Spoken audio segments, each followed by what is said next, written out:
Let's start here. President Cyril Ramaphosa has released the names of 8 nominees for the position of Chief Justice.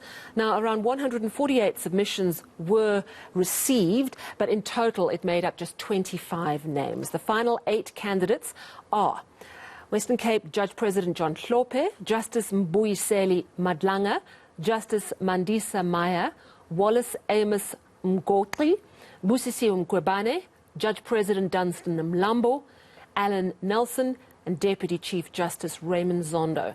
A panel will now consider objections before submitting a shortlist of 3 to 5 names for the President to pick from, and that'll be done by the 29th of October.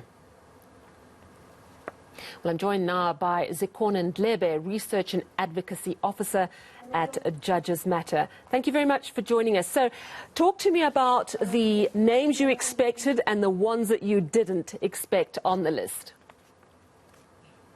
So, Sally, this was an open process, first of all. So we cannot really rule out which names we expected and the names that we did not expect, because it was open, it was public. It is open, it is public, and we should actually expect any person to be nominated. But what is important is the long list.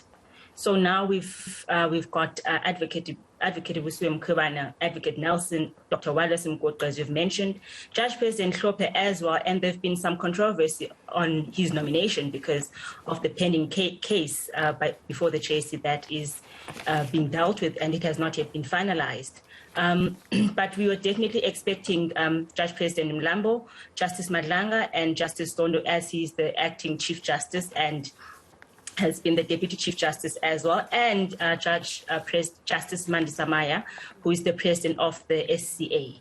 So we expected some of the names that are there, but we cannot really rule out other names that we did not expect. Yeah, and if you look at the criteria, it seems like the panel has played strictly by the rules. They haven't gone into, oh, that person's on a bit of a cloud. I mean, you simply need a nomination letter, the nominee's acceptance, letters of support, including at least one letter of support from a professional body. So that's quite an open selection process. Talk to me about the next steps, because the next steps involve objections, which, am I correct, also means they can come from anyone in South Africa. Correct. You're absolutely correct, Sally. So the next step is objections by the 15th of October. Any person from South Africa can object to the long list or to the people that have been included in the long list. But those objections must be in writing, and they must be well reasoned, and they must be sent to the panel, basically. So after those objections, yes. And that's by the 15th of October, that's right, yes. Yes, that's by the 15th of October. And then the panel will have to consider those objections. And the most important stage comes after the objections, which is the panel having a short list, because what we have now is the long list. The short list will be of names between 3 to 5 names that will be sent to the president and ultimately are interviewed by the JSC. And what the panel has done, which is very impressive, is come up with an appointment criteria, which it will use when shortlisting candidates to be interviewed by the JSC, which is something that we have been saying for the JSC itself as well when interviewing candidates. And the Pillay panel has actually come up with a criteria which it will consider when shortlisting candidates. All right, so talk to me through, if you can, sort of break it down, what those criteria are that they're looking for. Obviously, it's a much more narrow definition than for this initial list. Yes, it's more narrow. So the criteria that the panel will look at is, firstly, Section 174, which is the general criteria that a person must be fit and proper, be appropriately qualified, must have skills, knowledge, and expertise, reasonably expected of an incumbent in the position of a Chief Justice.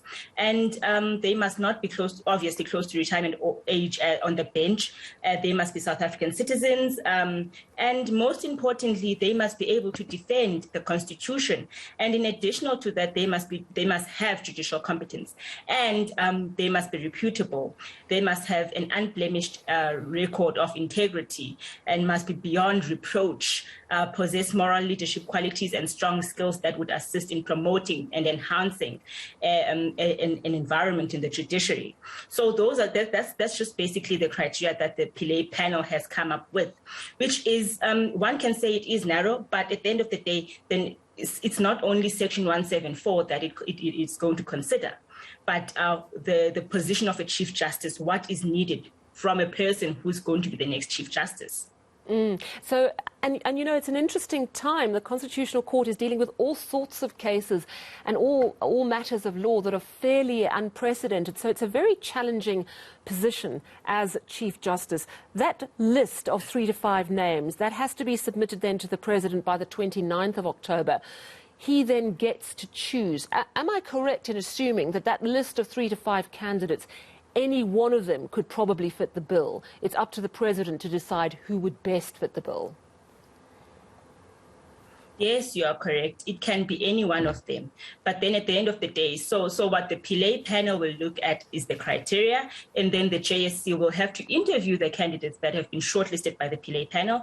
And in those interviews, the JSC must scrutinize the candidate and ensure that the criteria that has been set out by the Pillay panel and whatever additional criteria that the JSC wants to add on is that the candidate actually possesses those characteristics and will be able to perform the work of a Chief Justice. And then at the end of the day, it will ultimately be the decision of the President to choose from the candidates that will have been interviewed by the JSC who the next Chief Justice should be.